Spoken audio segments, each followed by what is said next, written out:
This meeting of the Richmond Rent Board is now called to order. It is 5:01 p.m. Welcome everyone, and thank you for joining the September 21st, 2022 regular meeting of the Richmond Rent Board. I would like to go over a few reminders to the public before we begin. Members of the public were asked to submit requests to speak on any item on the agenda, including their name, phone number, and item for which they wish to make a public comment to Cynthia_Shaw@ci.richmond.ca.us by 3 p.m. today, as described on the first page of the agenda. If you wish to make a comment on any item on the agenda and have not emailed me your request, you must do so in accordance with the first page of the agenda before the item is called. Requests received via email during the meeting and after the deadline to submit comments will be accommodated as is reasonably possible and will be limited to a maximum of 1 to 2 minutes, depending on the number of commenters and more fully described in the Rent Board meeting agenda procedures. This meeting is being conducted as a Zoom webinar. Members of the public are considered attendees and will be muted for the duration of the meeting unless called upon during public comment and unmuted by the webinar host. The city cannot guarantee that its network and or the site will be uninterrupted. Please note that this meeting is being recorded and all statements made during this meeting will be on the public record. The first item on the agenda is Pledge of Allegiance to the flag. Please join me in the Pledge of Allegiance to the flag.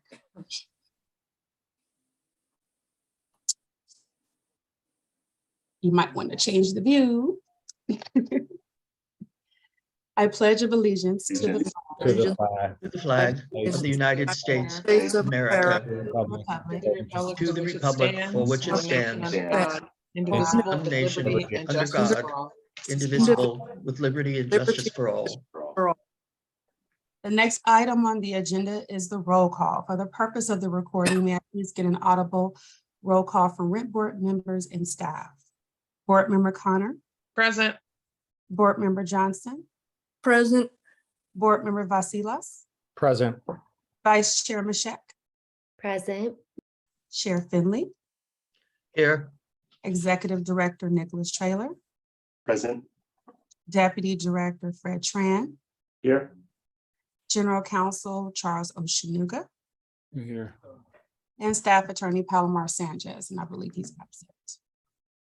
For the record, Staff Attorney Palomar Sanchez is absent. The next item on the agenda is Statement of Conflict of Interest. Are there any? I'm sorry for my dog. Are there any? Hearing none. The next item on the agenda is agenda review. Are there any changes to the agenda?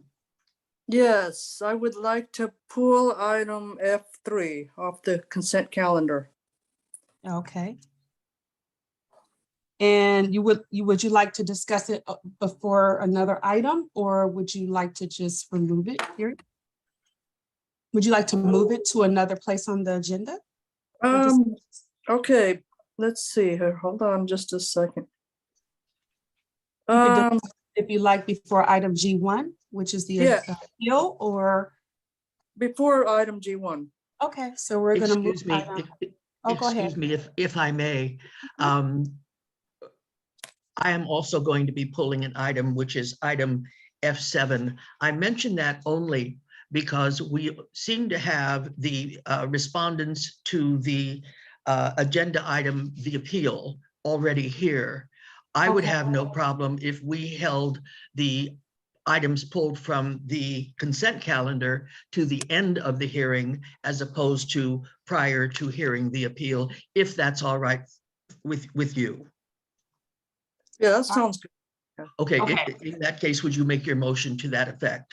Okay, so we're going to move item F3 and F7 to be heard before item H, right? Which is reports of officers? That's correct. Okay. But before is there anyone else who wants to remove any agenda items? Anyone from staff? Other board members? Okay, very good. Okay, so let's take a vote. Board Member Connor. Oh, we haven't made a I motion. haven't heard a motion yet. So So sorry, so sorry. that's I'm all looking right. at- Yeah, I'm taking chair's job. That's okay.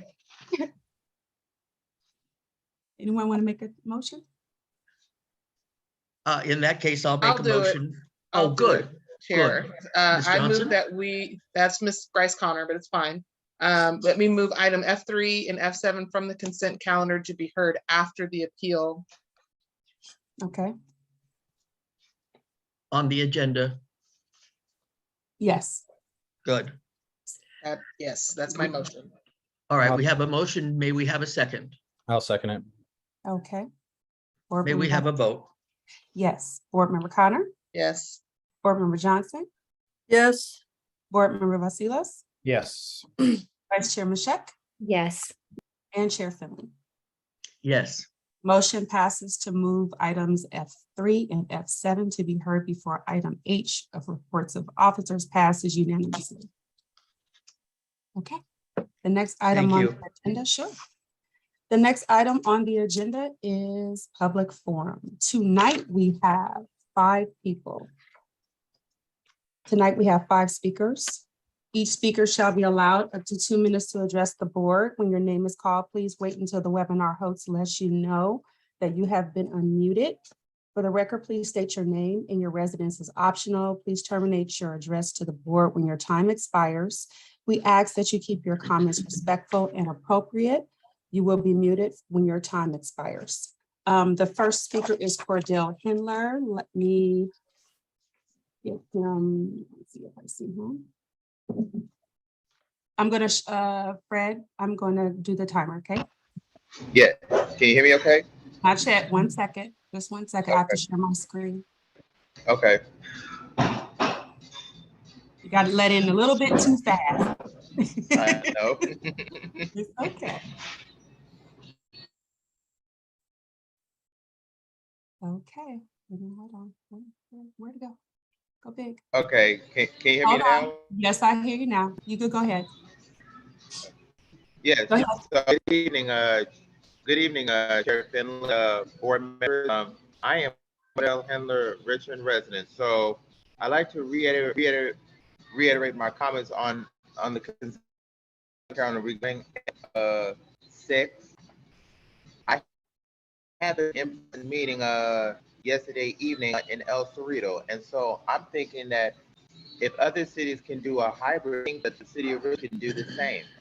Because I've been asking the board, to consider, doing a hybrid, because you need more participation,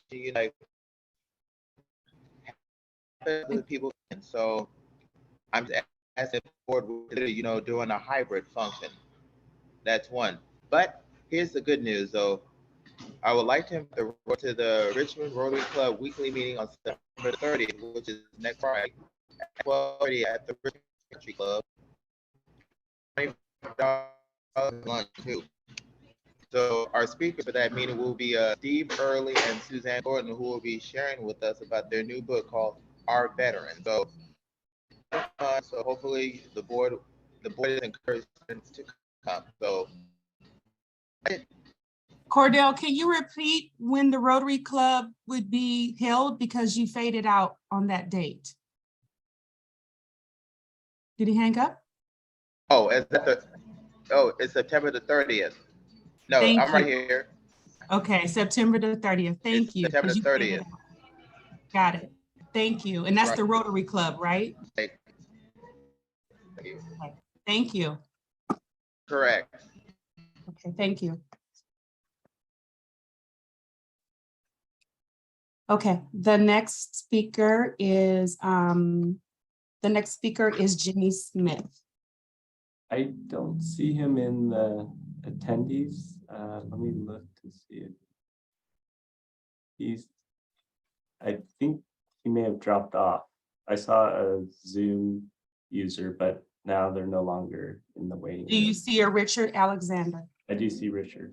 Okay, they're together possibly. Okay, let me let speak. This is Richard Alexander. Okay, we hear you now. Go ahead. Thank you. I was just talking with my client. It's I realize we're on the public comment section. I'm primarily here to answer any questions that board members have regarding the application of my client.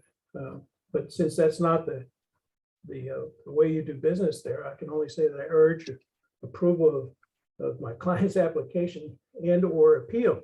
It looks like due to the way the paperwork went back and forth, you have the original application on calendar to see if it falls within the exigent circumstances exception to the timely filing. And then you also have an appeal from the way it sounds when you were talking about the consent calendar. Either way, it's regards the same property, regards a significant amount of money that was spent on improvements to the property and should meet your requirements for approving a rent increase. Thank you. Is Mr. Smith with you, or that's it? Are you speaking on his behalf? Okay. He's with me. Do you want him to speak now or do you want to? I didn't know if he wanted to speak by himself, but that's fine if you spoke on his He behalf. says he declines the opportunity to speak with you. So thank you. Thank you. The next speaker is Danica Andrews. I don't see her in the attendee list anymore. Okay. The next speaker is Ilana Clark.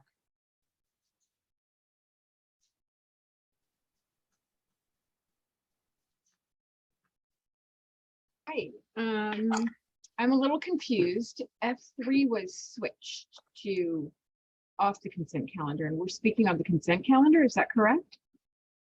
Yeah, please don't put my time until I know what I'm speaking about, Okay. or even if Well, I'm speaking right now. Okay, 1 second. So just to let you know that the consent, we moved F3 and F7 to be heard after item G1. Okay, so given that F3 is not on the consent calendar, I am not speaking on F3 at this time, correct? Okay, let me ask the chair. Chair, would you like for her to speak later? And would you like for me to start her time over or stop her time? Because of the situation where she thought she was here to speak on the item that was going to be on the consent calendar, I'm going to leave the choice with her. Alona, if you would like to speak now, feel free to do so. If you feel that you would prefer to wait until we're actually discussing the item, then that will be your choice as well. We'll be sure to have you come back at that time if your schedule allows. Chair, if I may, this is public forum, so the speaker could speak public forum on anything and speak on F3 or F7 or whatever item when it is called. So speaking. That's true, and I'm giving her that option. Okay. Okay, And I'm both if happy. she wishes. I'm happy to wait. I did ask to speak on F6, not F7, as well as F3, but I'd like to speak on F3 when you all discuss it. And just a point of interest in city council meetings, if we get up in public forum and start speaking about something that's on the agenda, they stop us and they say, no, it's not time yet. You can speak on anything else, not on the agenda. So I don't know, maybe you guys are different. So do you want me to speak on F7 then? Well, you said you requested to speak on F3 and F6. So F6, I'm sorry, F6. F6 wasn't moved, so.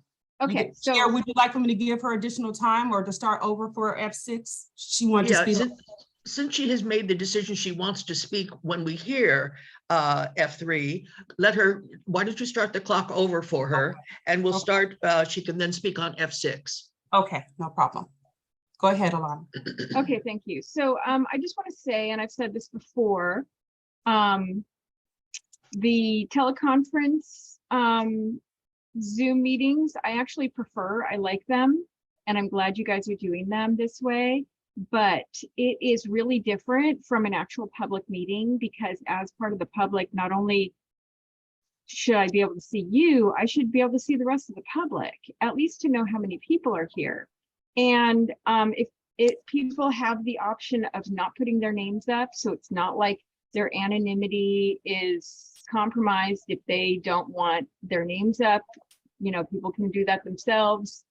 But it's good to know how full a room is and if possible, who's in a room. It's more consistent with the public meeting format that we would be following if we were in person, the way it has been done since we've had public meetings in human history. So I am asking that you allow us to see each other. Thanks. That's it. And that is the last speaker. Oh, I thought, I'm think- sorry, I thought we had 5 speakers. We did, but it was Jimmy and Mr. Richard Alexander. They okay. spoke at the same time. Thank you. Oh, Danika's back? Is Danica Yeah, back? correct. She just. Okay, Chair, one of the speakers had fell off that we called her name earlier and she was not present. Would you like for her to speak before I go to the next item? Was she on the list to speak? I'm sorry. Yes, she was. She had dropped off and now she's back. Is that Oh, okay? okay. Yeah, sure. Bring her on. Okay, sure. No problem. Thank you. Hello, can you hear me? 1 second. Yes, we can hear you. Go ahead. Okay. Hi, good evening, everyone. I just have a couple issues. I don't know if this was like on your general agenda for today or this evening. I have some issues with landlord issues. One, I know there's an influx of the homeless population. And I just noticed on Monday that I have very close in proximity to my place, like feet away, that homeless have, they're staying in a crawl space. And I did notify my landlord on Monday. There was a burning candle in there Monday with no one was in there at the time. And they have not sent anyone over to remedy the situation until today, and it's still not resolved. They said they don't have police power and that I have to call the police and just keep calling the police, which there's limited resources with that as well. Speaking with Officer Fuller today, and he stated that he would call the property management to tell them that we can only do so much. Their hands are tied, and also property management hands are tied, but they're not doing anything to remedy the situation. Secondly, there's mold that grows out of control in my apartment. And I recently noticed that it could be coming from the wood in the building. I noticed on the outside of the building, there's lots of mold. So the guy just came by today after weeks of notifying them of this. I just want to know what my rights as a tenant is. I feel like I'm being neglected.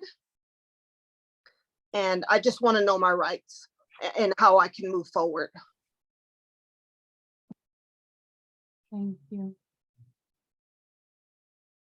And she is the last speaker.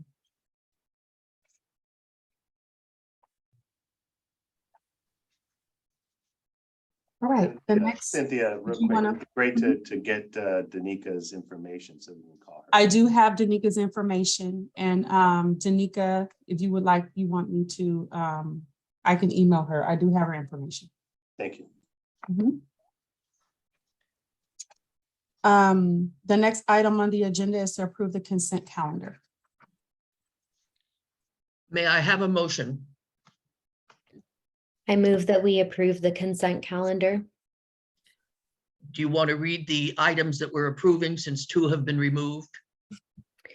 Okay, I move to approve the rent board consent calendar, which is F1 through F6 I'll just list them: F1, F2, F4, F5, and F6. Thank you. May I have a second, please? I'll second. Board Member Thank you, Johnson. Ms. Johnson. May we have a vote, please? Yes, Board Member Connor, Yes.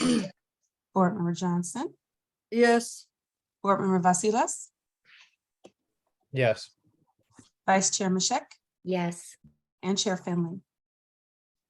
Yes. Motion passes to approve items F1, F2, F4, F5, F6 unanimously. All right, I believe the parties are here. Just want to make sure. You see them? Fred, the parties? There, it's should be Mark Guzman. and- I see. Mr. Guzman was here. Yeah, Yeah. I see Okay, Mr. just want to make Guzman sure. and Amgar. Yes, that's it. Okay. The next item on the agenda is item G1 under consideration of appeals.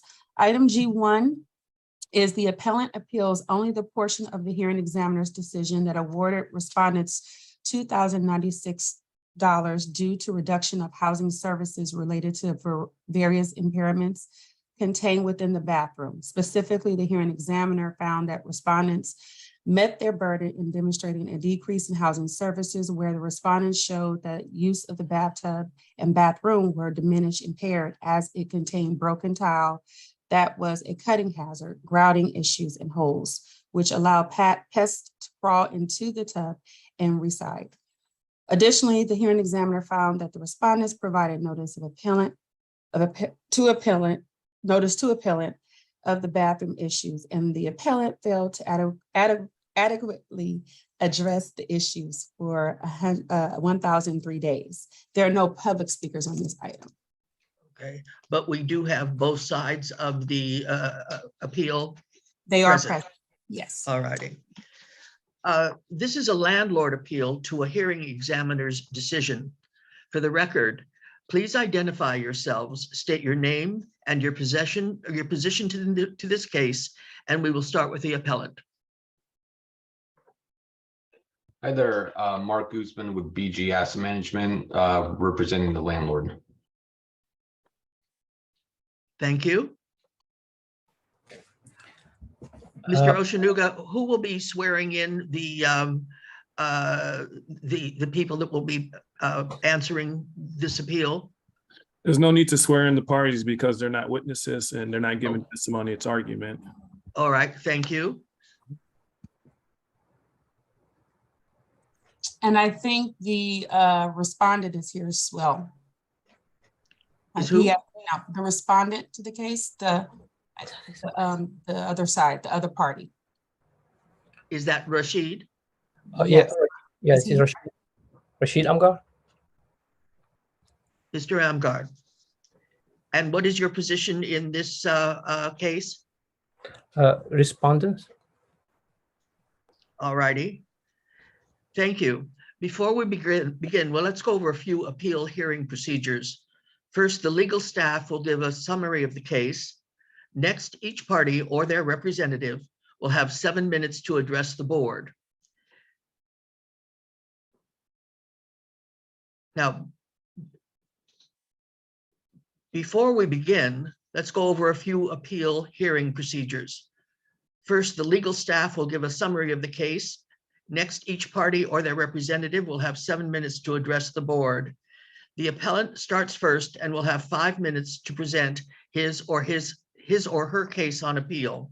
Next, the respondents will collectively be given 7 minutes to present their rebuttal. Finally, the appellant will be given 2 additional minutes to close. The board has the discretion to allow more time. Please note, when the appellant or respondent is called, please wait until the webinar host lets you know that you have been unmuted. You will be muted again when your time expires. Now, as a reminder, this is not a de novo hearing. Therefore, no new evidence can be submitted. Anything that is said tonight should be based on the issues raised on appeal and exclusively on the record that was before the hearing examiner. Parties may discuss or comment upon legal matters and questions and any other pertinent issue raised by the appeal. The board must disregard any discussion or comment regarding factual matters that were not in the record before the hearing examiner or officially noticed in the hearing documents. After all parties have spoken, the board will discuss the items and the issues and then make a decision. We'll now hear from legal staff. Thank you, Chair Finley. I'm not going to repeat what was already read by Mrs. Shaw, which I think summarizes the matter pretty well. I will just point out two aspects of this particular appeal that hopefully will help guide you all. The first aspect is that the appellant's appeal is limited to the issues contained in the bathroom. There were many more issues that the hearing examiner considered, some of which he granted and some of which he denied. I believe there are over 10 different claims and only 3 of them survived the hearing. That is to say that the respondent/tenant failed in proving 7 of the 10 claims. The other 3 were upheld, and this appellant is only appealing 1 of the claims. So you'll notice that the recommendation is narrowed and truncated in that fashion, factually, in terms of the factual statements and the legal analysis. And so the final recommendation relates to the bathroom, but it also includes the other aspects that weren't appealed, just to clarify that because the appellant failed to appeal the other 2 affirmations, that those affirmations are final and they're due. They're not subject to this appeal. So that's my first statement. My second statement for you all is just that this is a case that, well, appellant asserts that the case really turns on 1, the lack of evidence, and 2, notice, primarily notice. And so this is a case that explores actual notice and constructive notice. Both are principles that are contained in our regulations and principles that apply, as my recommendation states, in this case. You should finally know factually, it's a little confusing, I think, at first, but factually the property was held by the owner was Donald Myers, and the management before was managed essentially by Eric Myers, and the tenant in this case alleged that they gave notice to Eric Myers when he was part of management. Management changed to the new management who's here at present today. And Eric Myers became the owner, so presumably himself. And so I think one of the assertions that the appellant makes is that it was impossible for this current management to have gotten notice of the issues that occurred prior to their management duties. They simply weren't managers in 2018 where the alleged notice was given. But of course, as you've read through my recommendation, the change from management to ownership doesn't somehow dissolve notice, and certainly not constructive notice. So I'm not going to, I suspect you all read the recommendation, including the parties, so I'm not going to get into the specifics. I know you've all read it diligently, but I'm here to answer any additional questions. And my recommendation, as you all know, was to affirm the hearing examiner's decision as there's substantial evidence to support it. And with that, I'll pass it back to you, Chair. Thank you. Thank you.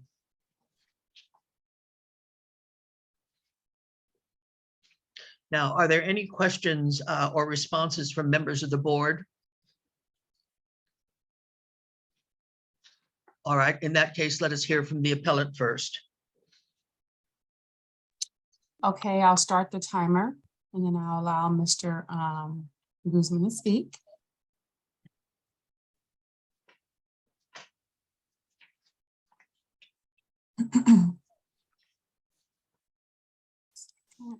Grab it up.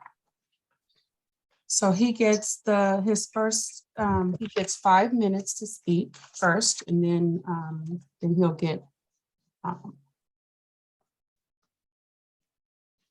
right.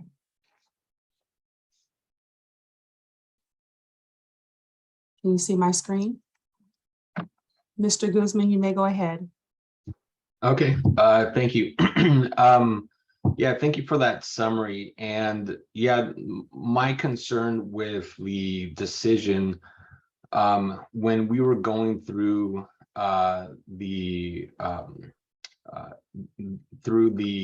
appeal, or not the appeal process, through the rent board process, and when we were with the mediator, the claims of the tenant providing notice to the prior owner or manager of the property, it was requested that both parties submit the proof of notice and documentation to Cynthia Shaw, and we had a deadline of November 29th to submit those documents.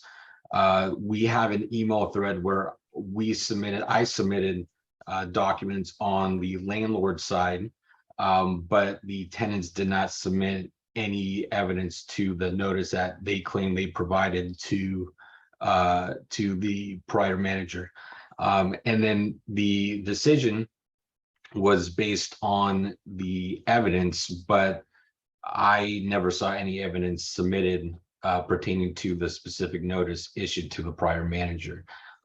That's the reason for the appeal, to have another look at this, if you will. And that's it.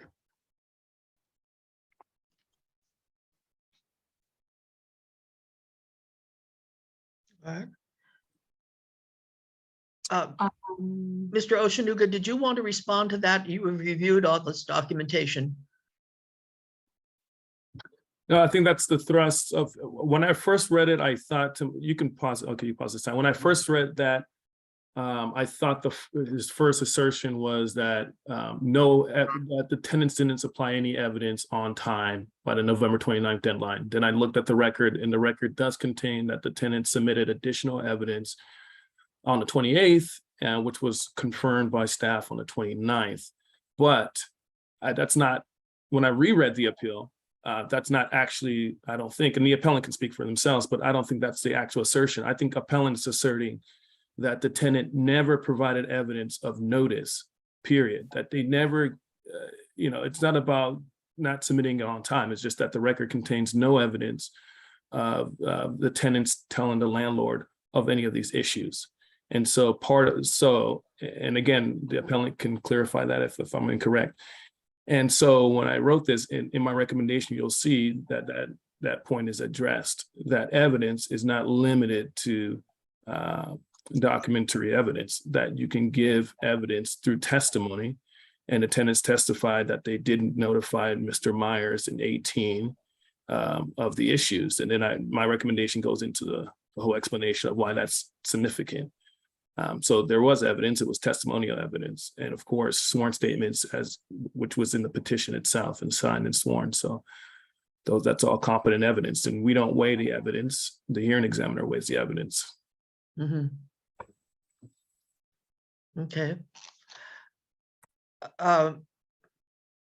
Mr. Guzman, what we're going to do is we're going to allow the appellant now to have 5 minutes. And then at the end of that time, you'll have an additional 2 minutes to comment on what we've just heard from our attorney. Chairman Fairley, if I may, just one suggestion. Mr. Guzman did have 3 minutes. I know he did say he was finished, but you did ask me a question, and it might just be a little bit more reasonable if he wants to clarify any of the statements I've made. It might be reasonable for him to do it on his current time now rather than on 2 minutes. Fine. In that case, Mr. Guzman, since you have already used, I believe, 3 minutes of your 5 minutes, now you have 2 minutes to comment further on what's just been said by our attorney. Thank you. So the only comment made about maybe evidence being sent on November 28th, I don't have any record of that or what was sent. And maybe if I have a copy of that, that would help clarify this. So you were not given copies of those, whatever was given or filed at that time? The only email thread with the tenants, Cynthia Shaw and myself, the only people that respond on that thread and provided evidence was my side, and then Cynthia confirming she received the evidence I provided. Okay. All right. Thank you.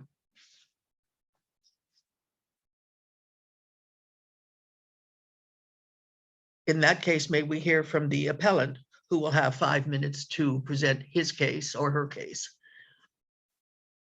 Okay, it's from the respondent, and I will definitely pull up the clock for that. Thank you. Mhm.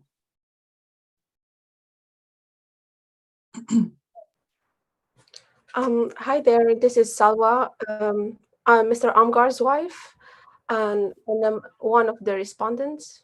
Excuse me. Okay, one second. I'm starting the timer. One second.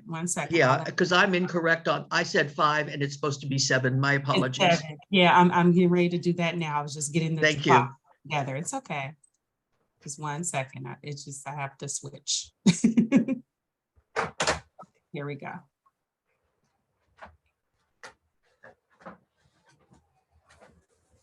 Okay, you may go ahead. Thank you, ma'am. For the issue we had with the bathtub, we talked to our previous manager about it like years ago, and we don't have like evidence for that, like emails or pictures or any like text message or anything, but we had an inspection like in 2018, and the manager was here, and I told him that we're having issue with the bathtub, and he suggested to spray the bathtub, which I did, but that didn't fix the issue that I was having. And I also we had also a virtual inspection when Mr. Guzman took the property management in November 2020, and we showed them that we're having an issue with the bathtub and like other issues in the bathroom, like broken tiles and stuff. And we also did an inspection like almost a year later, and the inspection report was sent to the owner. And I also included that report to my petition. But the management failed to fix the problems that we had in our bathroom. We filed the petition in 2021 in August, and it was then that the management decided to come over and see the issues that we were having, like in the bathroom as well as in the kitchen and other stuff that we had. And that's it. All right, you have almost 5 more minutes. Do you want to turn it back over then? You don't want to use that time? I guess I'm done. Okay. All right, thank you, Ms. Amgar. In that case, the appellant now will be given an additional 2 minutes to close their arguments.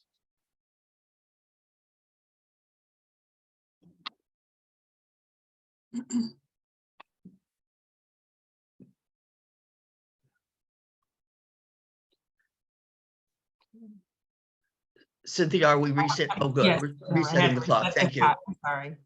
Yes. Okey doke. Mr. Guzman, would you like to respond? Yes. Go ahead. Yeah, thank you.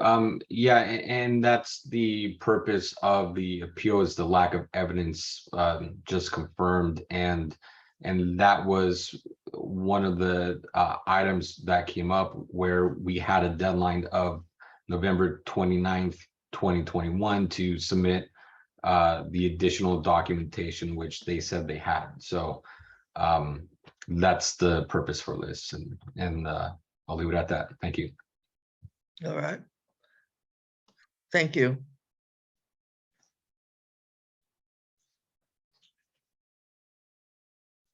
Okay.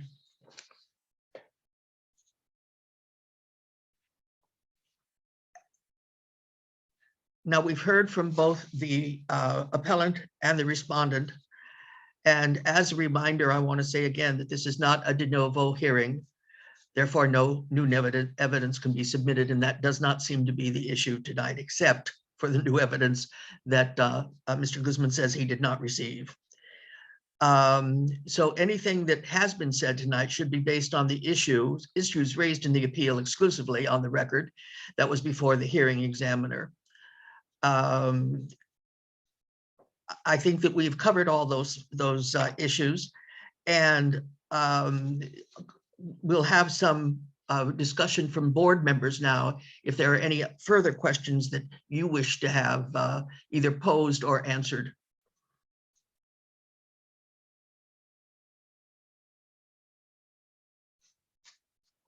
Board members? Yes, Mr. Vasilis. Yeah, I just have a question. I just would like to know what condition was the property in when the respondents moved in 2015? Like, I'm assuming that there was a walkthrough and all that. And then I saw some pictures that were attached of the current state or the state relatively recently. And they look pretty extreme. And I just wanted to know, well, yeah, to clarify what year those pictures were taken. Is there any way to confirm any of that? Is that in the testimony in terms of you what could ask, I would think, when they moved in? either the appellant or the respondent when those pictures were taken, certainly. Mr. Okay. Guzman, do you have any idea when the pictures that were submitted in the application were taken? The photos were taken in 2021. Okay, and then in terms of evidence of the tub being faulty, there is no evidence or any pictures of what that was at that point in time when that was first presumably brought up to management? Because I saw the pictures and it looked like clearly the tub was in pretty bad shape, like it was all peeling, but then the respondent stated that they had sprayed it. So I'm curious as to what the state was prior to the pictures from 2021. Like prior, when they first found out about the issue, what was the actual issue to that tub? We took over management in late of 2020. We don't have photos of the tub in 2018. Right. Well, I guess my question is more to the respondent, because like I said, when I saw the pictures, it looked like a peeling tub, but then the respondent had stated that they had sprayed it. So I don't know what the condition was back before, right? So, I mean, if that was a condition when they moved in, that would be one thing. But if the condition was fine and they sprayed it and it failed, that's kind of another thing. Yeah, when we just moved in, the bathtub was sprayed, but it went the paint went away like a few months later, and it was clearly worse than what it was in the pictures that I submitted in my petition. And you brought that up to the previous management company? Yes, I did. Okay. And they told you to spray it? And this is all done, was this done via phone or? No, there was an inspection. So the management was here in the unit and I talked to him. So there was no messages, no emails between us at that time. So nothing that To prove it. To prove it. Yes. Okay. All right. Thank you.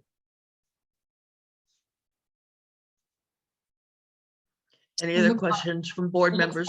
It looked like board member Connor has her hand up. Ah, thank you. Ms. Connor? She does. Thank you. Thank you. I was just going to comment that I did look through the original petition that was filed, and the tenants initially weren't claiming the 1,000 days that eventually was awarded.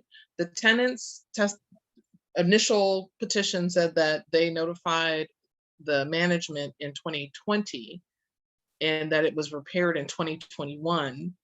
So November of 2020 to September of 2021. But it appears as though the 1,000 days starts January of 2019 and goes through the end of September of 2021. So while the tenants, who are the petitioners, bear the burden of the preponderance of the evidence, is it more likely than not that they notified the landlord in May, June, July of 2015, and no other notification was given until to the landlord in 2020, while the question of constructive notice is a legal issue. I guess part of me is saying, well, if they were asking for, if they're making a demand for the period between November of 2020 and September 15 of 2021, why is the award for days beyond the repair period? So I'm a little concerned about that. So I'm just curious. Mr. Oshanuga doesn't know because he wasn't the hearing officer, but I would like to point that out to the rest of the board that it seems like it's more days on the end than was initially identified, and it's more days on the beginning than was initially identified by the petitioners, the respondents here. If I may, board member Connor, Please. thank you. So when I read this petition, page 305, they're alleging from 2015 to they say that the date the problem began was 2015, and the date that they notified the landlord was 2020. And when I listened to the, like you pointed out, when I listened to the testimony, the testimony given was that actually the owner was notified in 18 and you know, and in 2020 and et cetera, et cetera. And so the damages were then expanded. And the reason why it began in January of 2019, according to the hearing examiner, is because there is a statute of limitations and you can't reward back that far. So he started in 19. The reason it exceeds 2020, and this might be helpful for everybody. And so I'm going to go back a little further back and address my board member Vassilas as well. The tenants testified that when they moved in 2015, the bathtub was it was noticeable that it had been painted by management. And so when the paint wore out, then they noticed, oh, this is an old bathtub. They went back and forth with management. And in 18, management came in, did their first inspection. That's when they let management know there's an issue.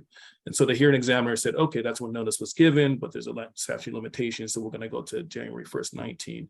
And then in 2020, this current management, Mr. Guzman's management, actually performed their own inspection, November 5th, 2020. And in that inspection, they themselves documented an issue with the tub. The hearing examiner asked Mr. Guzman, well, what did you do? Did you secure any vendors? And he replied, they did not. So there was no inspection done as a result of that. So the reward goes further than 2020 because nothing had been fixed in 2020, despite the fact that at the very least, they were put on constructive notice that there was an issue in the bathroom. And then in 2021, the housing inspection program did a random inspection, in fact, on this property and found a list of issues with the bathroom and the bathroom. There was a lot made of the bathtub, but you'll notice in the petition that it's not just the bathtub they're claiming the bathroom generally. There's a sink issue and holes and pests.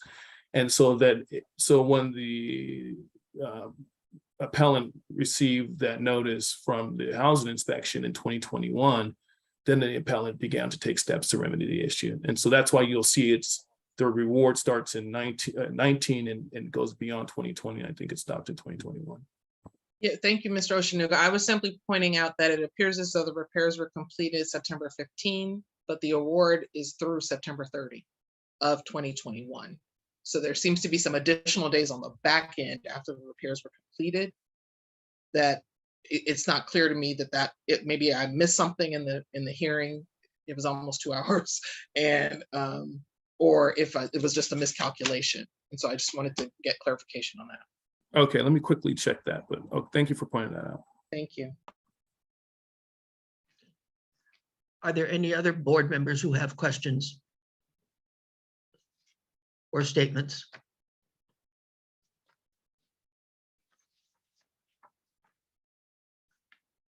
Okay.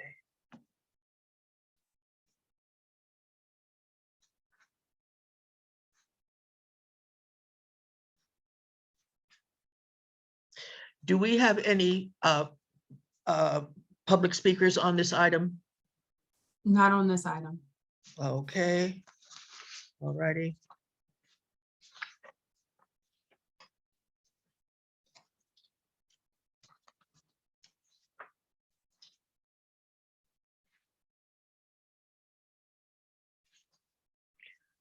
All right.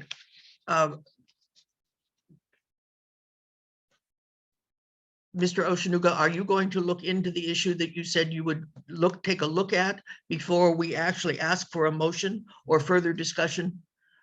Yeah, I'm looking right now, but I mean, you can move if you, well, I see what you're saying. I am quickly trying to. We can certainly give you a little more time to do that. I don't mean to rush you. Yeah, if you don't mind, that'd be helpful.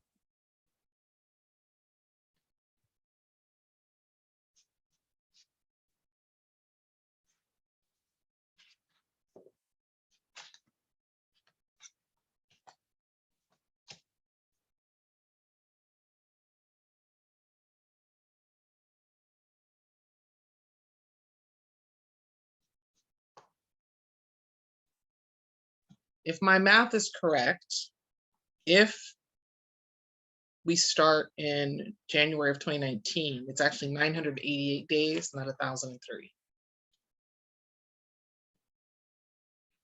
September 15 versus September 30.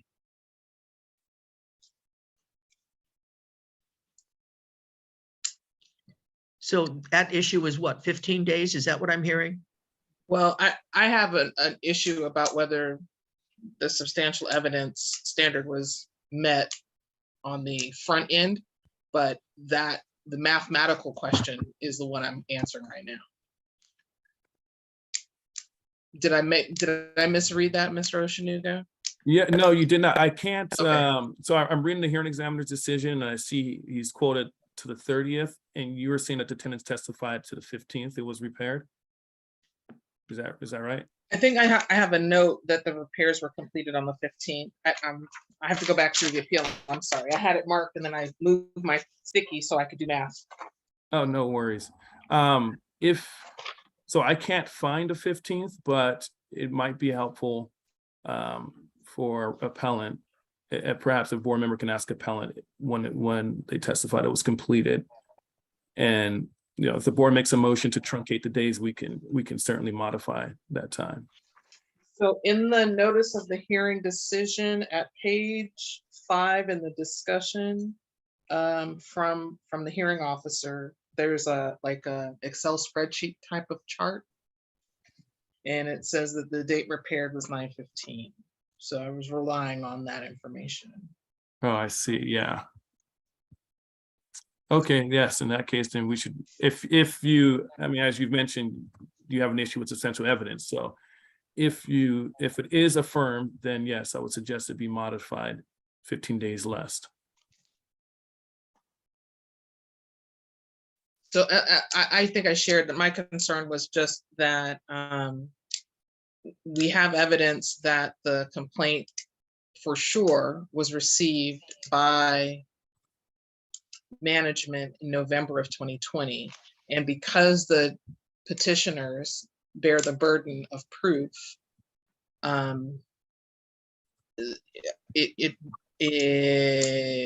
questioned whether there was substantial evidence when in fact they provided evidence of their complaint in their petition saying November 5, November of 2020.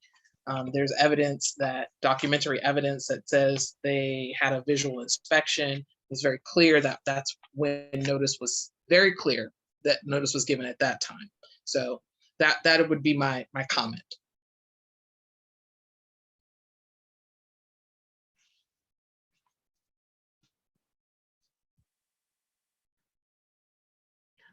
Mr. Vasilis, your hand is up. Yeah, just a quick question for Mr. Oceanuga. So you said that the respondents did in fact submit something by the November 28th? They did submit documents by November 29th, and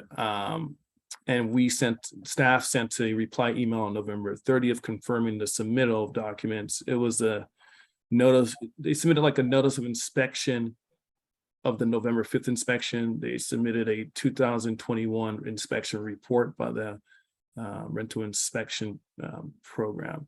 But again, I don't, and Pelling could correct me if I'm wrong, but I didn't think the thrust of the argument was that, I think the thrust of Appellant's argument is that there's just there's no notice, there's no evidence of notice given in 2018. Yeah, that's what I hear, and just notice generally, and whatever evidence was given wasn't enough to support notice given to them, generally. Because you stated that all we have is the testimony of the respondents as evidence. For the Correct. 2018, yes. For 2018, what we have is because as the arguments went, they met in person with management. Management did the inspection in 2018. They discussed the issues weren't remedied, but there's no documents corroborating that, as the respondent said. But in terms of notice, yes, the 2020, there was an inspection report. I mean, it was their own inspection report. And by their own, I mean the property management's own inspection done in 2020. So I mean, and they documented bathroom issues, so they were on notice at the very least in 2020. But yeah. And the timeline between 2020 and when the work was done, do we have a days on that? September 15th was when it was completed. So November 5th, 2020 to September 15th, 2021. Okay. All right, thank you. Mhm.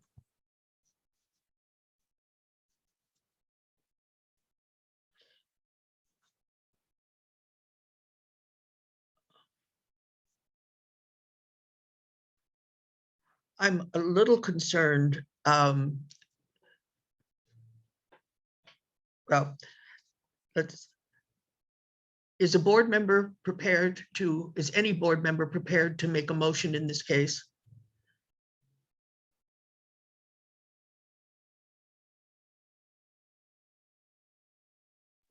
I am.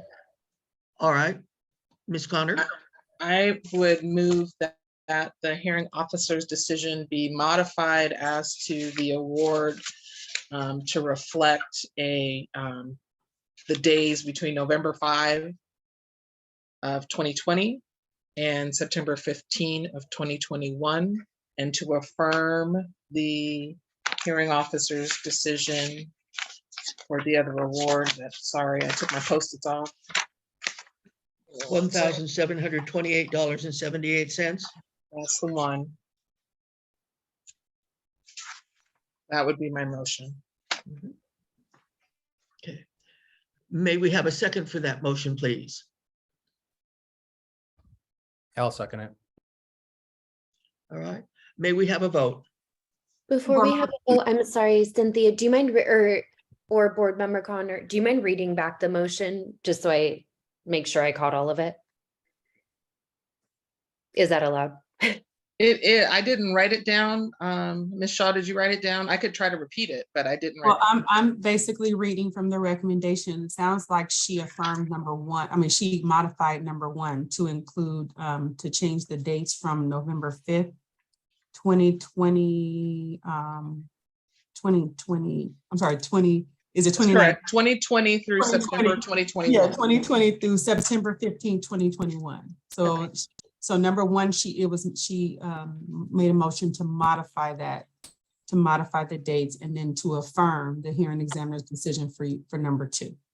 Excuse me, if I might, just a point of clarification on the affirmation of the dates for item number one, then that would also change the amount of the consequent award.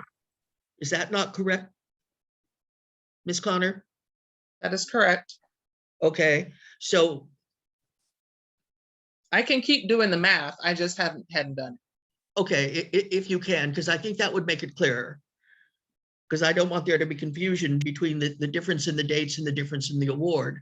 They need to be coordinated.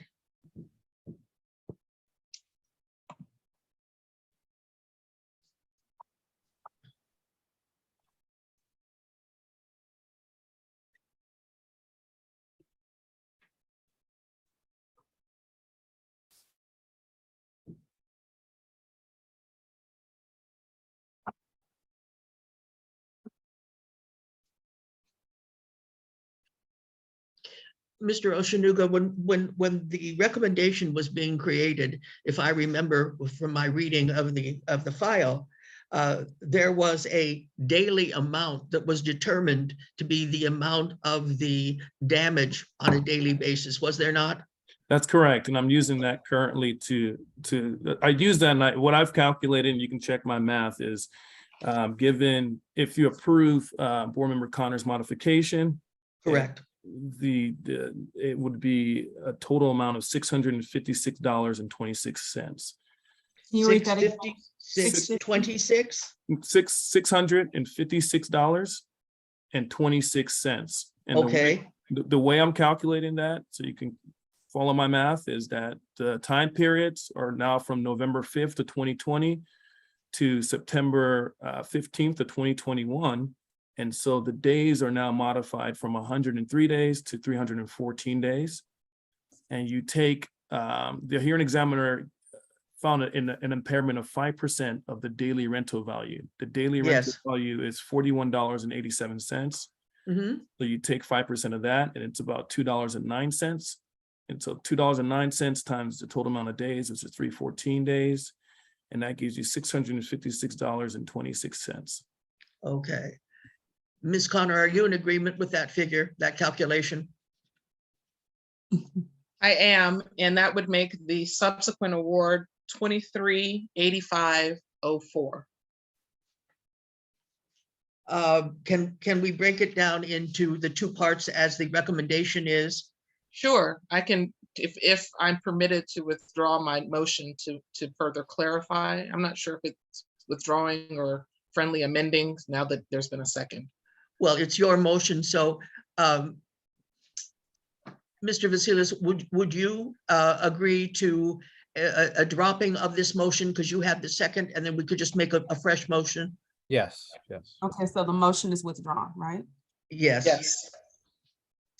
So I will move that we modify the hearing examiner's findings that appellant decreased respondents' housing services concerning the impaired bathtub and other related bathroom issues, and the consequent award of $656.26. Board Member Connor, I'm sorry to interrupt. I know you're low, but I'm working. if I may just offer, it might be more clear if you affirm the hearing examiner's findings that appellant decreased respondents' housing services concerning the impaired bathtub and other related bathroom services, and modify the consequent award of $2,096.27 to $656.26. Perfect. Okay. That and Okay. affirm the remainder of the hearing examiner's decision and the consequent award of $1728.78. Okay, that is your new motion. Yes. May we have a, thank you. May we have a second to that motion? I'll second that. All right, thank you, Mr. Vasilis. May we have a vote, please? Board Member Connor, Yes. Board Member Johnson, Yes. Board Member Vasilis, Yes. and Vice Chairman Schick, Yes. and Chair Finley. Yes. Okay, motion passes. Let me see if I got this right. To affirm the hearing examiner's findings that appellant decreased respondents' housing services concerning the impaired bathtub and other related bathroom issues, and modify the consequent award from $2,096.27 to $656.26, correct? I did it, yay! And affirm for two. The remainder of the housing hearing examiner's decision and consequent award of $1728 and 78 cents, as appellant only appealed those portions of the hearing examiner's decision that related to the notice requirements concerning to the bathroom and bathtub issues. Great. I did it, yes. Okay.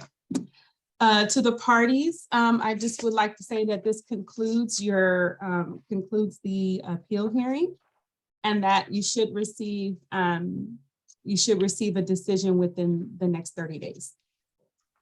So you Thank may you. You're welcome. Thank you. Would you All call the right. next? Yes, I'm getting ready to do that right now. Thank you. So the next item on the agenda, we're gonna call item F3. Item F3 is to receive letters from community members regarding the fair rent just cause for eviction and homeowner protection ordinance RMC 11.100. There is one speaker on this item. Okay. All right, may we have the first speaker, please? You want to call the public speaker, or did you want to hear the report from whoever made it was? I'm sorry, you're correct. Ms. Johnson, may we hear from you since you pulled this item? Yes, I just wanted an update, and I was concerned when I read the letters that, you know, I just did not want the concerns of the residents to be ignored because they really feel like no one cares. So if we could just discuss the update on what happened with the follow-up on those letters. And who would staff like to respond to that or go to the speaker, or what do you want to do? Yes, I can respond to that and I give the board an update. So this is with regard to a list of complaints that were reported by residents at Heritage Park at Hilltop. Quite an extensive list, and the city's response and the rent program's response to those complaints. So in response to those complaints, Council Member Willis worked with myself, code enforcement, and other city departments, including wastewater recovery and the fire department, to set up a task force walkthrough of Heritage Park on September 7th, 2022. We did a walkthrough with the residents, walked through the property, and then met with management afterwards to address the issues that were raised. In attendance were the code enforcement manager, the fire marshal, several code enforcement officers, the project manager, current director of water resource recovery, and a compliance officer for the water resource recovery, as well as a senior building inspector. So as I mentioned, the task force first met with tenants and did a walk through the property, inspect the issues.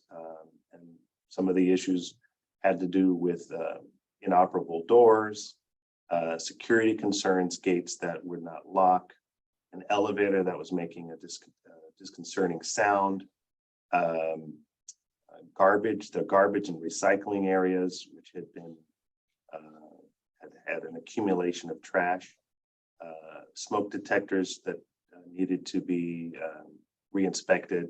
Some of the concerns, some of the residents were concerned that the batteries were low.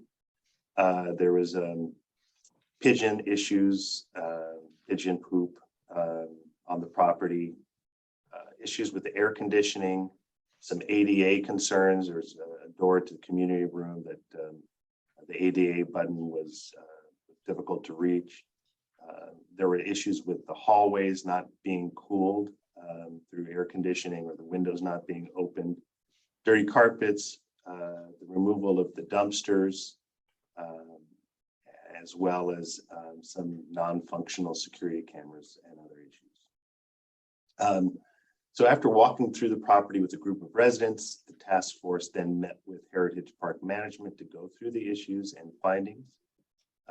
Heritage Park Management was responsive and historically has been responsive to complaints that have elevated themselves to the city or rent program level. Heritage Park Management also provided their own list of their recent upgrades and planned upgrades and repairs. They also promised to go through the list of complaints made by the tenants and address them piece by piece. So in particular, one of the most concerning issues was the garbage accumulation. There, according to Heritage Park Management, they believe that some of the residents are refusing to or not using the doorstop garbage service that they have, where garbage is picked up from right outside of their door, instead of having the seniors have to schlep their garbage all the way to the garbage cans outside. And that some of the residents were just putting their garbage right in front of the dumpster, just leaving it there.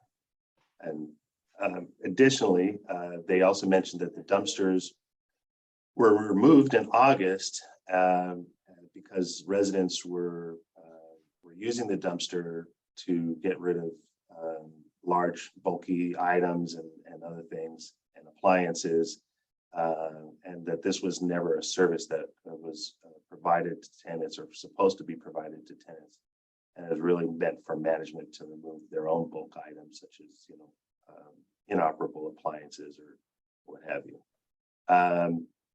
Management will be meeting, Heritage Park Management will be meeting on the 29th of this month with residents to do a presentation on using the doorstop service, and then later there will be a presentation or a tutorial on how to use the recycling services. So, in this case, as in other cases, the role that the rent program has played and continues to play is to act as the liaison between management and other city departments, council members, the residents at Heritage Park, and trying to bring them together to resolve issues. So as you can see from this, this particular situation, the city did come out in force to address the issues that were raised, and Heritage Park Management has agreed to address these issues in a timely manner. There were a couple of citations that were issued by wastewater recovery. There were some issues with water accumulation near one of the fences, one of the parking lots. And other than that, there were no other citations that I know of. So that is the report. And the rent program continues to act in this manner when residents at affordable housing properties make complaints. We offer mediation and the opportunity to reach out to management, try to bring them together to resolve issues. So that's the report. Okay, thank you. You're welcome. What looked like board member Vassilas has his hand up, I believe. Yeah, I was just wondering, is there any state organization or department that has oversight over these types of buildings? Because this is a seniors only building, right? Yes, it is seniors only. It's also affordable housing. It's a low income tax credit property. Right. So the state agency is called TCAC, the Tax Allocation Committee. And they could intervene, and the residents could make complaints to this agency, and presumably the agency can either place sanctions or require a particular property to do certain things to be in compliance with their own regulations. Yeah, because it seems like Heritage Park, unfortunately, is just a recurring situation of mismanagement, and it just seems like it's great that we get involved in it, but that's at some point there's got to be a higher up that can really enforce some stricter stuff that threatens them enough to where they're going to be in compliance with all these things. Because it's one thing just to be affordable housing, it's another thing to be affordable housing for seniors. You'd want to make sure that you're using all the oversight capabilities as possible, and it might be time at some point to reach up to that higher level for help. Okay. Thank you for your suggestion. I will look into the role that they can play. And I'll send the board an update on that. Okay, thank you. Welcome.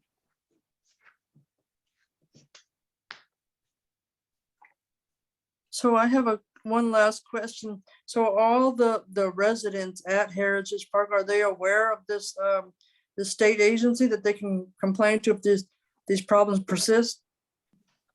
I don't know if all of them are. This is a very, just from my own experience working with the groups of tenants, this is a very organized group of tenants and have been historically since our agency has been around. So some of them are aware, and we have, in the past met with them and en masse in large community settings and explained to them that there is this agency, but I don't know if all of them know.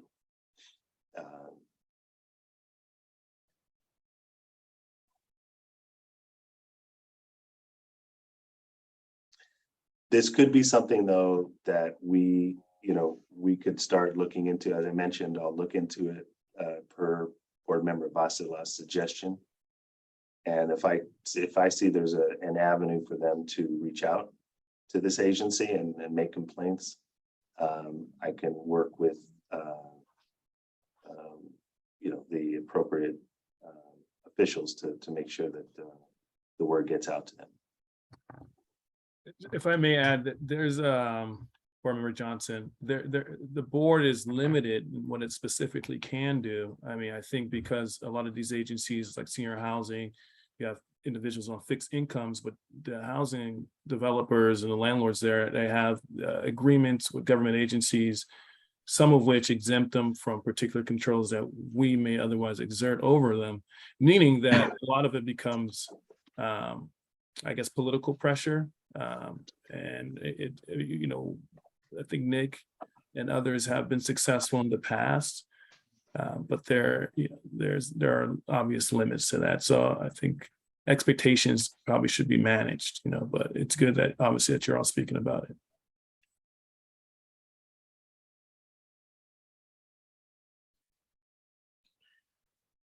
If I may pose a question to Mr. Traylor, isn't this one of the organizations that we met with during our first 2 years and fielded these kinds of questions before and conditions before? And didn't they enter into an agreement with us along with some of the other similarly structured tenancies or apartment buildings catering to seniors, or do I have the wrong name? When you say this group, are you referring to the Heritage Park residents? I just remember it was during the first 2-year term, very early on, and I think the first year, and we got a lot of similar complaints. And right. our chair at that time and I think our vice chair at that time were very, very active in building a constructive situation to help with these kinds of issues. Yes. So there is a resolution 19-01 and regulation 204, which tie LIHTC properties or low-income housing tax credit properties exemption from the rent control provisions of the rent ordinance to their compliance with our law, with the rent ordinance, but also with the state requirements, TCAX requirements. And so that is true. The fact that non-compliance in certain areas could impact their exempt status with us is true, but not with Heritage Park. Heritage Park is different because the property was constructed after February 1st of 1995, and under the Costa-Hawkins Rental Act, any property built with permits after that date are exempt from any local rent controls. All right. Well, I'm sorry, I didn't remember the names of all of the organizations that did participate, and we made some very positive changes there, but apparently not in this one. No. Well, Okay. I do want to give Heritage Park some credit. Their management regularly reaches out to me and to our staff, sometimes alerting me to possible complaints that have been made. Oftentimes asking questions about what to do about particular situations. So, you know, I think there's clearly issues with management, not only at Heritage Park, but at other affordable housing properties. But at the same time, I do think that Heritage Park, out of all of the affordable housing properties that I've worked with, has been very proactive about trying to do the right things. And Okay. so, yeah. All right. Ms. Johnson, I see your hand is up. So can I just get some clarification, because Heritage Park is supposed to be affordable housing, but it was, did you say it was constructed after 1995? So it would not qualify for rent control? Right. So Heritage Park is affordable housing. But if the board were to control LIHTC properties or ask that the properties be placed under rent control, Heritage Park would be exempt from that because of the state law that exempts new construction, and new construction is defined under the Costa-Hawkins Rental Act as anything after 1995, February of 1995. So it's not really affordable housing though? No, it is affordable housing. It's not market rent. But what I'm saying is we don't have the ability to, the rent ordinance cannot apply. The rent control provisions of the rent ordinance cannot apply to Heritage Park if the board were to make a decision to make the rent control provisions apply to affordable housing, which the board has already made a stance on, and they exempted from the rent control provisions of the rent ordinance affordable housing units.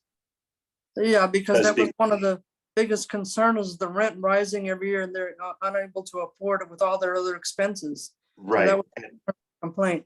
Right. And just so you know, the resolution 19-01 and regulation 204 is a rent cap.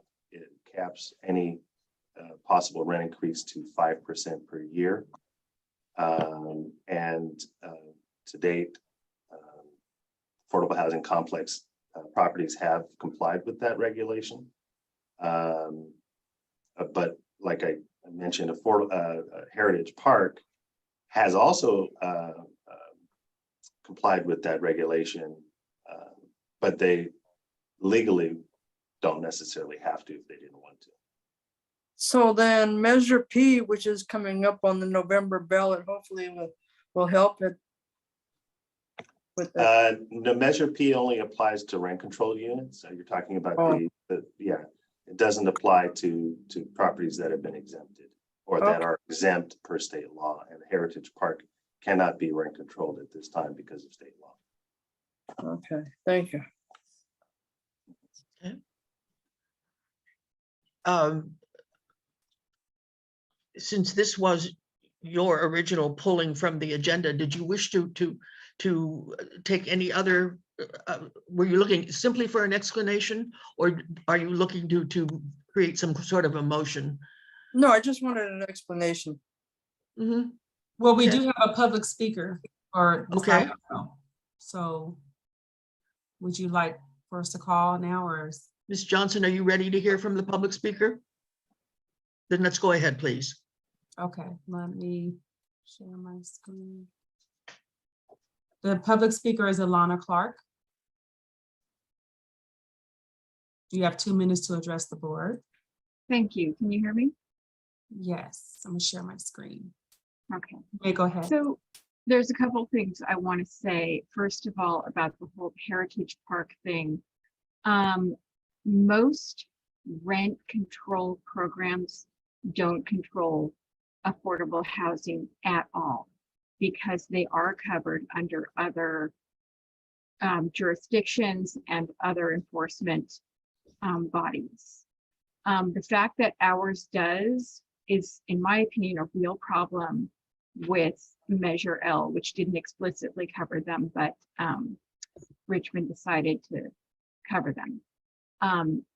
More so also because a couple of years ago when I think it was Heritage Park, I'm not sure, came to the rent board for assistance, rather than referring them to the correct body, they helped them, which was nice, but then they raised the fees for affordable housing quite a bit more than 100% over the course of only just 2 years. So to do that to affordable housing providers is pretty blatantly wrong, in my opinion. But what I would like you guys to think about that and think about how your actions really affect people who are trying to do good for Richmond. And, you know, increasing fees does not make anyone, corporate or private, more able to address problems that are usually pretty expensive to address because housing is expensive. The other thing I wanted to say, though, is the very last letter I want to bring your attention to. You know, people who filed MNOIs during the rent freeze really need to be given their day in court, because these are legitimate filings and the rent freeze put them back behind the deadline. So think about Thank that. you. Thank you. That was the only speaker. Wait. All right. Oh, One. no, not until the next item. Okay. Normally I wouldn't comment on any public comment, but I just want to clarify one thing. The rent ordinance, the rent control provisions per the board's vote do not apply to affordable housing properties, but just cause for eviction requirements do. And that is true for every jurisdiction I know. The just cause for eviction sections of our ordinance and other ordinances also apply, which is why fees are charged to them. So just wanted to say that. Okay. Thank you. In this case, it would appear that this is not an item where we're going to take an action. We have, I think, discovered what the answers to many of Ms. Johnson's questions and perhaps other members of the board as well. Are we ready to move on to the next agenda item? I think we do have to vote. Don't we have to vote on this, that we received it at least? Charles, do we or no? It was a part of consent, so. No, you don't have to vote. You've already received it. So you don't have to take any action. All right, thank you. It is part of the public record that we've heard it. Okay, no problem. All Okay. right. So the next item on the agenda is item okay, the next item on the agenda is item F7. Item F7 is to consider for approval of a request of reconsideration of a previously filed maintenance of net operating income petition during the local emergency for 420 through 430 Golden Gate Avenue. There are 2 speakers on this item. Okay. Now, do we want to do the staff reports first and then hear speakers?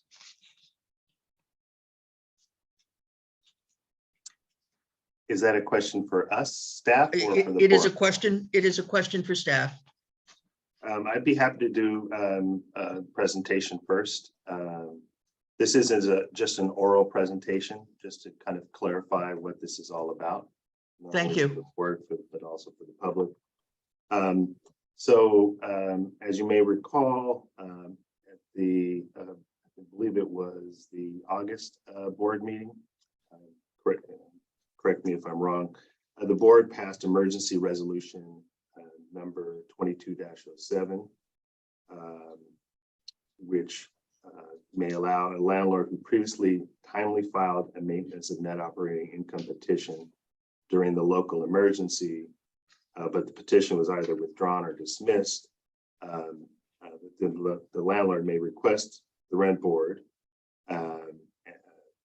have reconsider the order to withdraw or dismiss the petition, and to allow the hearing examiner to reconsider the petition.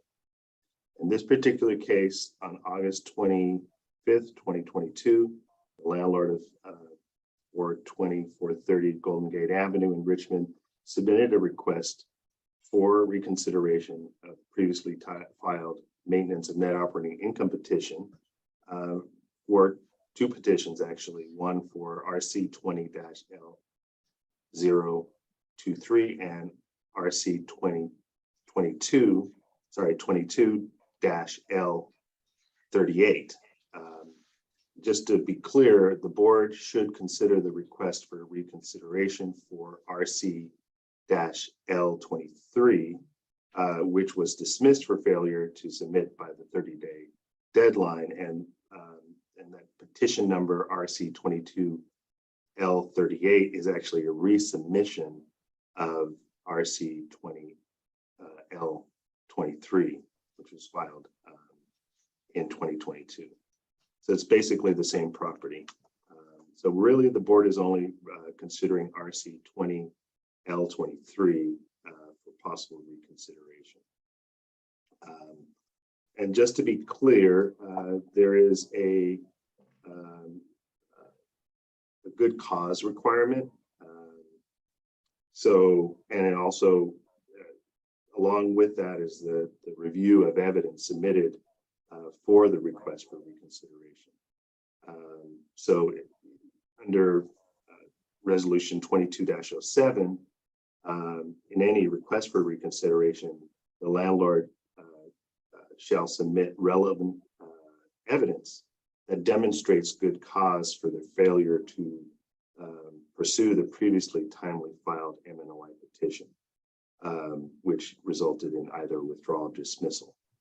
And good cause means taking reasonable efforts and acting with due diligence to timely pursue a previously filed MNOI petition. And for the board's consideration, they must look at the good cause claims that are made. So no landlord's request for reconsideration shall be granted unless the board finds by a preponderance of evidence that the landlord demonstrated they had good cause when failing to pursue their previously timely filed MNOI petition. And there are good cause standards. I don't think I need to go through all of them. I think the board has read them. But in this particular case, Mr. Smith's claim of good cause, the reason why he claims that he was unable to submit the petition in a timely manner, was that the good causes he claims, Mr. Smith, property manager for 42430 Golden Gate Avenue, claims that number one, there were COVID-19 related issues that impacted his ability to pursue the previously timely filed MNOI petition. That was his first claim. Second was that he was not notified of the consequences of withdrawing the previously timed filed MNOI petition. The third was that he was not notified that the previously timed filed MNOI petition lacked completeness prior to the dismissal of the petition. The fourth was that he sought and received services from the rent program housing counselor related to his previously filed MNOI petition. And his fifth was other circumstances in this. His attorney, Richard J. Alexander, submitted a letter claiming additional reasons for why he failed to previously to submit the previously timely filed petition in time. So I can go over those good claims. I know that the board has received this and the public has received it. And I'm happy to answer any questions regarding our evaluation of the good cause claims that were made. And Our recommendation to the board is for the board to weigh all of the good causes that were claimed and make a decision as to whether to approve or deny the reconsideration. So again, I'm happy to answer any questions and go through any of the claims that the board members have seen, and then hopefully the board can take some action on this and decide what to do.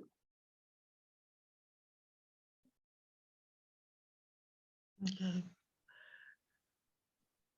If I may, I'm sorry, did someone have, no, I'm not saying anything up. If I may, I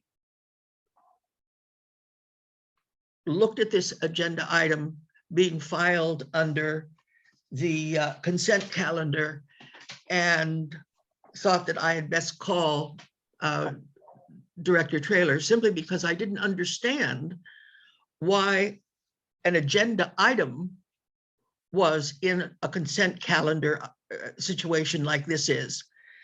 I've also grown more concerned because we've seen variations of our asking to participate about this particular application. And it keeps coming at us from different angles. And that always concerns me when I have to go and say, what are we doing here? The second thing is, we are being asked now to consider an approval for a request for reconsideration. At this point, we are not being asked to hear the item and to make a determination on the reconsideration. We are simply being asked to say that a reconsideration can go forward. So I just wanted to be able to say, this is what's in front of us, and to get whatever knowledge Director Traylor can give us, or Mr. Oshanuga can give us. And I think that what I really have to say is, I don't understand why we're being asked to reconsider when the submittal itself what was given a petition of inadequate documentation back in the year before. I mean, this was looked at and the proper documents were not filed then. And it was done in a timely fashion, and it was done, although maybe our office wasn't open, the communication with all of the emails show a very clear trail of our staff trying to say, we need more, this very specific paperwork from you in order to continue with your request. So I'm amazed that this is here once again, but it is here. And so I'm going to open it to all of you, but I just wanted to put it in some sort of framework because again, I don't think that the appropriate place for it was in the consent calendar, because we don't hear those items normally unless we take it off. And it was just quite unusual from my perspective. So having said all of that, I now open it to the floor to any of the, I see Mr. Vasilis, you have your hand up. Yes, sir. Yeah, I mean, I thought it was equally as peculiar as to why it was on the consent calendar. It wasn't to approve this type of hearing. It was just to receive or consider. So I'd like to ask Mr. Traylor as to why it was on the consent calendar, because I was pretty confused. All right, Yeah. thank you. Yeah, well, thank you, Board Member Vasilis and Chair Finley. This item should have been not on the consent calendar. So that was something that, because we didn't make a recommendation, it should have been off the consent. So we would have pulled it on our own based on the feedback we received But if it had been, you know, an approval one way or a recommendation to approve one way or another, then the consent calendar would have been appropriate. And unless, Charles, I don't know if you have any thoughts about this, but. No, I'll just add, you know, you're absolutely correct. And I'll just add that at the meeting when you were all considering adopting this emergency regulation, I believe Board Member Connor requested that it be these type of requests be on the consent calendar, similar to the fee waiver request. And so I think our staff's initial thought was, yeah, this is going on a consent calendar because that's what the board member requested. And it just was an oversight on our part because when you don't give a recommendation, it in fact cannot go on the consent calendar. So we have some oversight there. So it's a good learning experience. Thank you. And Charles, for your legal advice, please. The question that I have to pose is, what happens if we decide not to approve a request for consideration? Do we simply not take any action at all? Well, yes, a failure to, so you have to do 3 votes to take an action. If you can't reach 3 votes, then there's no action taken on the request. And the request is, yeah, the request is not effective. And so the requester can request again at the next board meeting. There's nothing limiting the requester to request again if the board took no position on the issue. And they can keep requesting until the local emergency is over plus 60 days until the board takes an action. Once you take an action, if you deny it, then the requester's only remedy at that point is to go to Superior Court and have your actions overturned if they think that they have a legal basis to do so. Well, and in fact, I can't judge on that, but I can certainly say that if I don't know why I'm reconsidering, if in fact the petition never went any forward and there was not the adequate documentation. It had nothing to do with the value of the documentation. It's just that it got stopped midpoint, and that was communicated to the applicant. So anyway, let's go back to Mr. Vasilis. Before you do, I just want to add clarity for that statement. The purpose of the emergency regulation was to address that very concern you raised. It was to give the petitioners, any landlord who had filed on time, but their petition was either dismissed for inadequate documentation or other reasons or withdrawn. It was to give them another opportunity to provide that documentation. And so, so the item before you is to simply allow the landlord to be able to re-enter their case and re-enter their previous case that they filed and provide whatever documentation necessary that was being requested by the program. So that's all. Well, we had asked over and over for that documentation and did not receive it, which is what's got me kind of upset. That's correct. At being misinterpreted as a board and as a staff. Mr. Vasilis. Yeah, well, I originally brought this thing to the table. I'd like to, and I think the reality for me was that the good cause was COVID-19. And that to give a grace period to a very small select few individuals that filed this petition within a very, specific timeline, to give them some time to reapply. And that's what I see here. I see the good cause being COVID-19. There's a lot of different factors that went into play that changed the normal way of life and the way that we did our business as a rent program. There's a try by him at multiple points to do it, to get it through. And there's communication. It wasn't like he just didn't do it and was lazy and then said, oh, after the fact, oh, I need to go back and do it. There is an effort there. And it goes all the way up to, I believe, December 28th, where he asks a question to staff and there's no response because I guess staff was on vacation during that week. So like, what was the real deadline then? I mean, there's some like lack of clarity there too. The deadline's December 31st, but we're closed before that. The real deadline, you know, for if you still have some questions or you need some clarification is way before that. And then, you know, there's some other points that I think the lawyer that wrote in the letter brought up that are interesting is like, why is there a 30-day you know, deadline that was brought up? And then I think Mr. Oshinuga responded and said that there is no actual deadline. It's just like a standard common law deadline. So it's hard on the landlord's perspective. It's not clear as to that there is any timeline whatsoever for these things. It's not clear. I would argue that 99% of all landlords have no idea that they have a very short period of time in which to file very complicated paperwork. So I'm just trying to give some more leeway for a very small group of people, right, to be able to file. People that actually tried and couldn't do it for one reason or another, to have that opportunity again.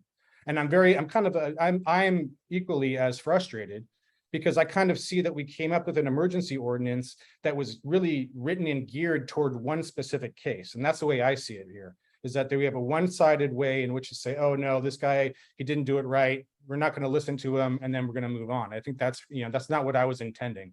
You know, a hearing after an appeal. It's just like when we talk about fair return, it's always used as a way to rationalize every single piece of legislation is fair return.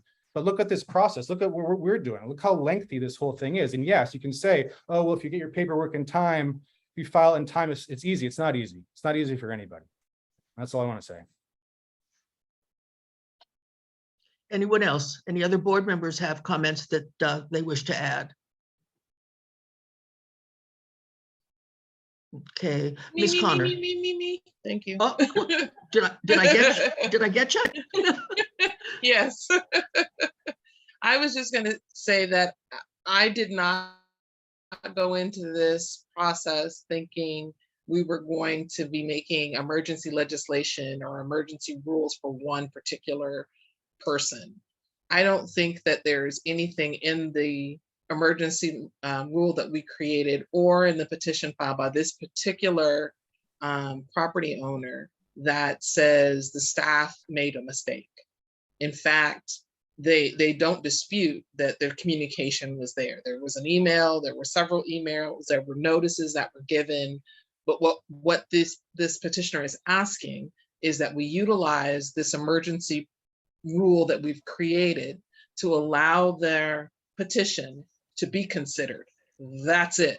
There's no guarantee that the petitioner is going to get what they've asked for. They may get some, they may get all, they might get none.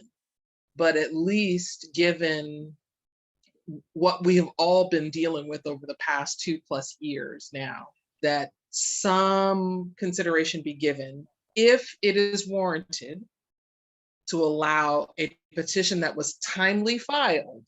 And that was the key. This is not someone who's coming now and saying, oh, I forgot. Let me just file everything now. This is someone who actually submitted all their documentation, or most of it. I shouldn't say all of it because it's not disputed.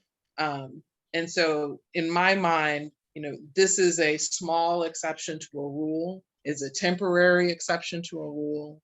It is not a personalized exception to a rule. And it's not a finger pointing, blaming, this person should have, this person didn't, the staff should have, blah, blah, blah. It's really, we're just making a small exception, very narrow exception, short time frame exception, because we are dealing with something that none of us have ever dealt with before. Okay. Well, again, what we're looking at is not the issues of the case. What we're looking at is, do we want to approve a request for reconsideration? This is not the reconsideration hearing. So again, that's open to the rest of you, if anybody else wishes to comment. All right. At this point then, do we have any speakers, I believe, on this item? Yes, there's 2 speakers. Okay, if you'll call them, please. Sure. The first speaker is Elana Clark. Let me tell her ready.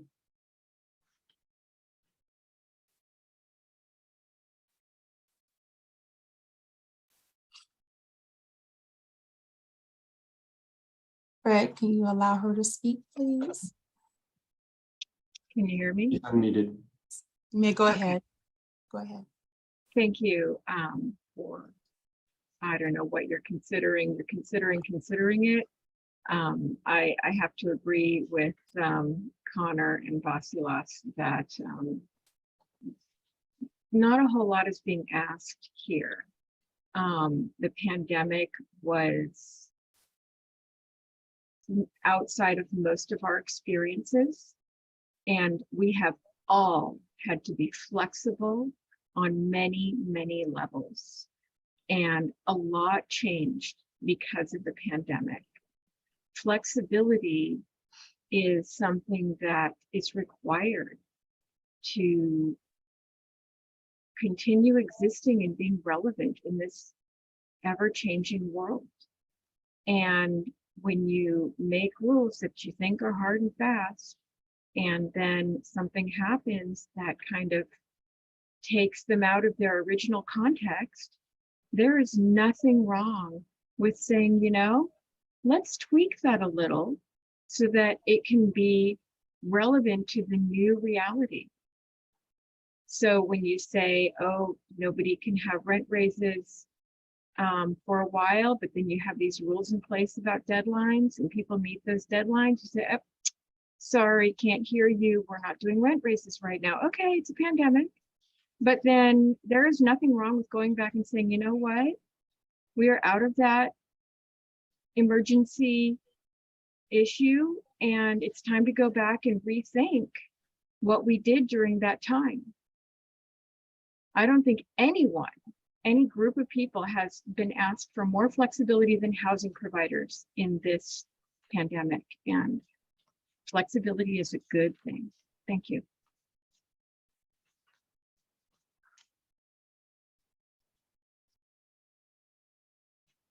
The next speaker is, I hope I pronounce his name right, Tuan Ngo.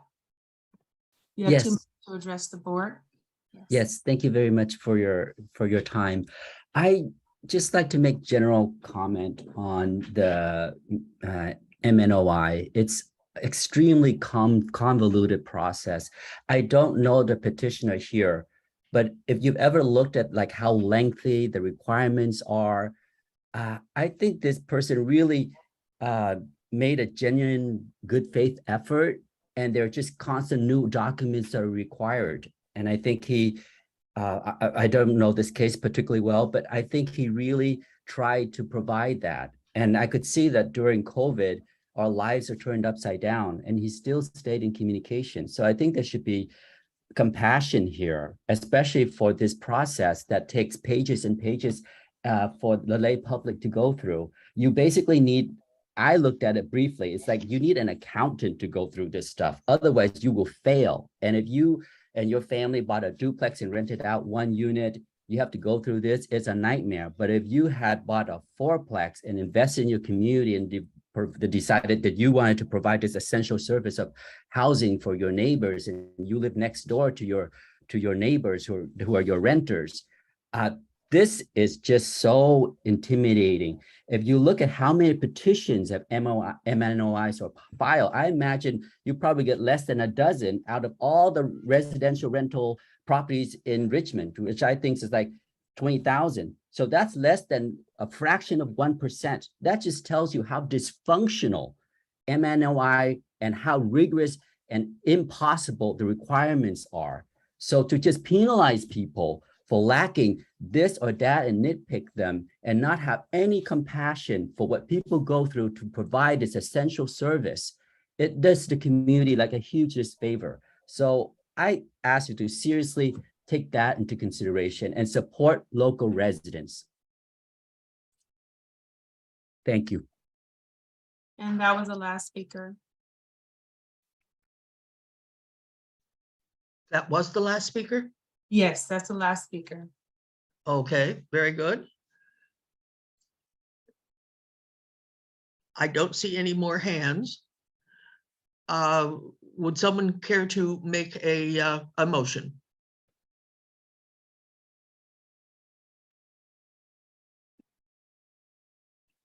Mr. Vasilis.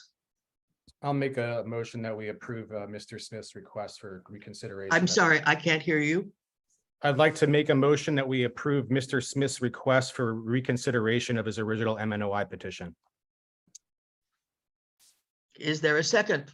Second. May we have a vote, please?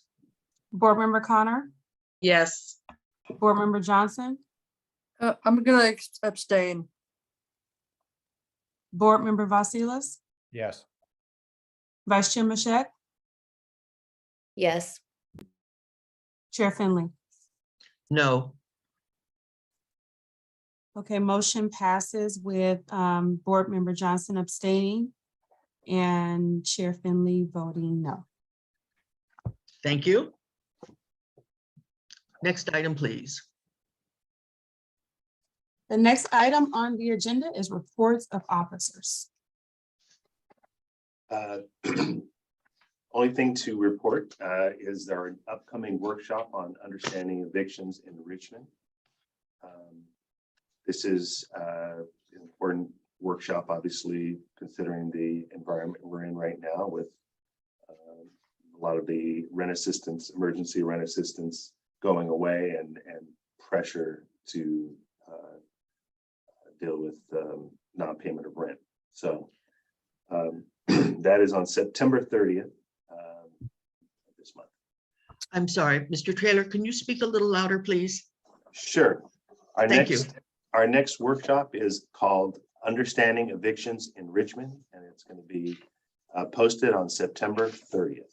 I think it's an important workshop considering the circumstances we're in, the pressure around non-payment of rent, considering the fact that the state's emergency rent assistance program is no longer in place and current rent assistance resources are limited.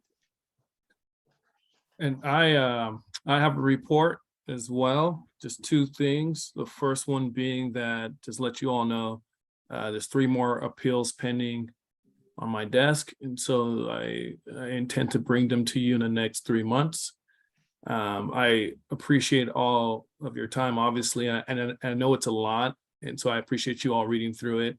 If you have any suggestions on how it can be improved, the recommendation that is, let me know. I know the recommendation is really lengthy, but the reality is if we get sued at the Superior Court level, they're going to want to see the board's rationale. And so that's why it's very lengthy, but it doesn't necessarily have to be as long as it is. You know, I think it's kind of overkill personally, but that's kind of just how I write.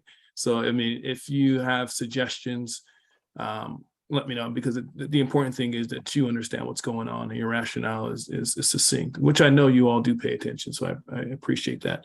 The last announcement is that myself and Palomar, who's the other attorney, we're working on an appeals digest. It's taken a while, but essentially an appeals digest is we're going to make public all of the recommendations that I've put forth before the board, but that requires that a lot of redactions be done. And so that's taken a while. And the recommendation, the cover sheet to each appeal, there's going to be a cover sheet to each appeal recommendation. That cover sheet's going to succinctly summarize the issues on appeal and what the board ultimately decided. That way the public has the ability to see the board's precedent, number one. And so they could probably shape their argument a little bit better by bringing up your past decisions. And perhaps more importantly, they understand how an appeal works and they will see the kind of things you need to put in an appeal so that your appeal is not dismissed, or at the very least you have a better chance in front of the board. So those are the 2 announcements. That's going to take a while, but it's being worked on currently. Thank you. Mr. Oshanuga, may I ask a question? Sure. We had, or you had announced earlier that we were going to go through some training that is required by the state of California, and we have till the end of this year. Any idea of when that might be scheduled? Thank you. That's very important. Thank you for the question. Yes, October is when you're going to receive your Brown Act training and conflicts of interest training. I'm just trying to, I may separate the conflicts of interest from the Brown Act because I don't want the meeting to be too incredibly long if we have one appeal in October. So you're going to get those trainings. I appreciate you bringing that up. Okay, thank you. Thank you. Chair Finley, could I ask another question? Yes, Mr. Oshnuga, aren't the hearings public? Why do you have to redact? The hearings are public, but some of that information is private. So, okay, it's a great question. So the ordinance makes the information public, and Right. you are able to inspect the information. So if you PRA the information, for instance, I would give you all the information, but I still have an obligation to redact whatever is exempted under the Public Records Act request. So particular information, like medical information. So you look at the MNOI, for instance, MNOI, you have to submit a lot of documentations about your finances. And Right. landlords are not redacting it. Unfortunately, they're not redacting their information. So they'll submit a document that has their social security number on it, their driver's license, and I have to go through all of that, so you are right. The law requires it be public, but the law also requires us to remove particular information. And so it's a good reminder for me just to make a statement to the public that, before you submit anything, you can contact the program and you can ask us, what's appropriate to redact. Perhaps you don't want your tenant to know your social security number, which is pretty valid. You can take that out because that's not important to our review, or your driver's license, and et cetera. So. Got it. And then I was just going to comment, I thought Mr. Traylor's use of the microphone this month was incredible until Chair Finley said, I can't hear you. that may be my problem more than his, but I do want to hear what he has to say. Well, the good news is IT came and replaced the camera and computer, the screen. So I now have a working, functional camera and mic that you guys can hear me from. So great. And may I still ask a question? I think so, yeah. Or one of the items on our agenda today was the approval of the late fee waivers. And we had 3 different situations where we needed to give our approval to what staff had done. Would it be possible, or should we include on the cover page the fact that there are 3, and perhaps give either the name or the property owner or the property address to be able, because when you start going through these, it gets a little muddled if you don't know that you're going to be looking at 3 distinct categories or situations, not categories, same category. But just as a throw out to make things, because had I read that, it would have been easier when I was trying to go through, wait a minute, I've seen that page. Yes. Then I figured it out. I'm slow, I know. But if you would take that as under consideration, I'd appreciate it. Yeah, I think we can do that. We can just add the addresses, unless Charles, says. Well, if he says no, then that's fine. I think it's fine to do that. Yes, we can add something in there that would help to segregate the documents better. More like a table of contents or something like that. That's all right. Now, are we finished then? Is it time for me to adjourn the meeting? All right, then therefore I do adjourn this. I do adjourn this meeting at 7:04. Thank you very much. Thank you, everybody. Thank you, everyone. Bye-bye. Yeah. Bye. Good night.